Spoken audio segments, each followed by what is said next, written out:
کہو کہ اگر تم جانتے ہو تو بتاؤ کہ زمین اور جو کچھ زمین میں ہے سب کس کا مال ہے؟ جھٹ بول اٹھیں گے کہ اللہ کا۔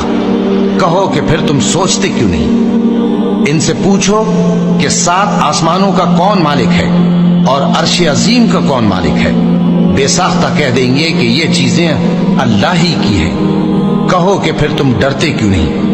کہو کہ اگر تم جانتے ہو تو بتاؤ کہ وہ کون ہے جس کے ہاتھ میں ہر چیز کی بادشاہی ہے اور وہ پناہ دیتا ہے اور اس کے مقابل کوئی کسی کو پناہ نہیں دے سکتا؟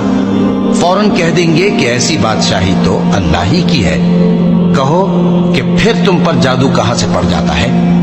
بات یہ ہے کہ ہم نے ان کے پاس حق پہنچا دیا ہے اور یہ جو بت پرستی کیے جاتے ہیں بے شک جھوٹے ہیں۔ اللہ نے نہ تو کسی کو اپنا بیٹا بنایا ہے اور نہ اس کے ساتھ کوئی اور معبود ہے۔